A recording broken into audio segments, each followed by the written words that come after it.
ఈరోజు మనం వరలక్ష్మి వ్రతం గురించి తెలుసుకుందాం. మరి వరలక్ష్మి అంటే కోరిన వరాలు ఇచ్చే తల్లి లక్ష్మీదేవి అని అర్థం. ఈ వ్రతం ద్వారా లక్ష్మీదేవి అనుగ్రహం కలిగి అష్టైశ్వర్యాలు కలుగుతాయని నమ్మకం.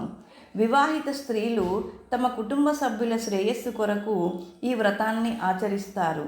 ఈ వరలక్ష్మి వ్రతం శ్రావణ మాసంలో 2వ శుక్రవారం లేదా పౌర్ణమికి ముందు వచ్చే శుక్రవారం జరుపుకుంటారు.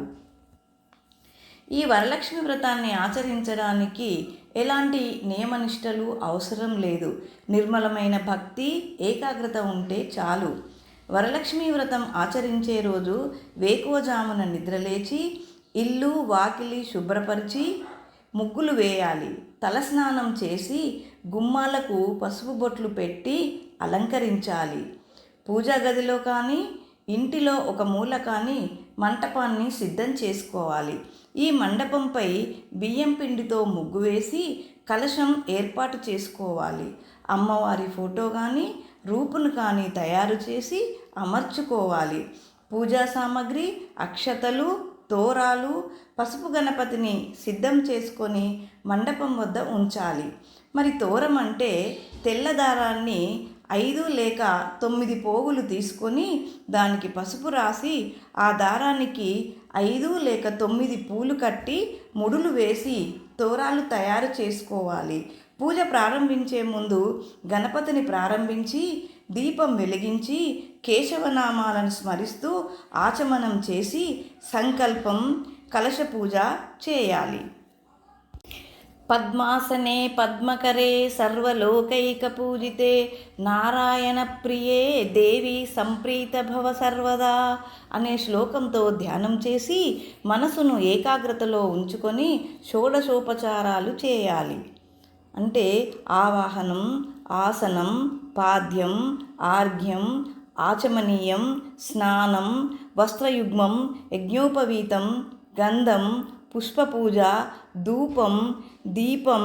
తర్వాత శ్రీలక్ష్మి అష్టోత్తర శతనామావళి చదవాలి. ప్రతి నామమునకు ముందు ఓం అని చివరకు నమః అని చేర్చుకొని చెప్పవలెను. ఆ తర్వాత వరలక్ష్మి వ్రత కథను చదివి లేదా విని నైవేద్యం, పానీయం సమర్పించి తాంబూలం, నీరాజనం, మంత్రపుష్పం చేయాలి. అంటే పువ్వులు, అక్షితలు తీసుకొని లేచి నిలబడి ఆత్మప్రదక్షిణ చేసుకొని ఈ పూలు, అక్షితలు దేవిపై వేసి కూర్చోవాలి. తర్వాత తోరమును కుడి చేతికి కట్టుకోవాలి. అమ్మవారి తీర్థప్రసాదములు తీసుకోవాలి. వరలక్ష్మి వ్రతం ముగిసిన తర్వాత ఇంటికి వచ్చిన ముత్తైదువులకు కుంకుమ బొట్టు పెట్టి గంధం రాసి ఆపై పాదాలకు పసుపు రాసి మంగళసూత్రాలకు పసుపు ముద్దను ఇచ్చి తోరాలు కట్టాలి. పసుపు కుంకుమను, వక్కలు, తమలపాకులు, గాజులు, జాకెట్ ముక్కలు, పసుపు కొమ్ము, రూపాయి నాణెం, నానబెట్టిన శనగలు, పూలు, పండ్ల వంటివి వాయనంలో ఇస్తారు.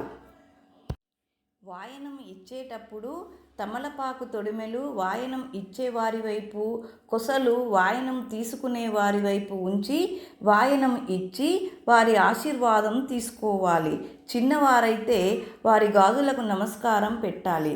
ఆపై వారి చేతిలోని అక్షితలు తీసుకొని తలపై వేసుకోవాలి.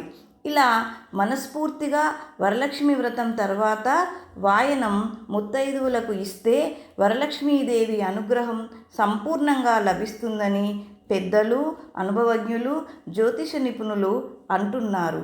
మరి మీరేమంటారు? Thank you.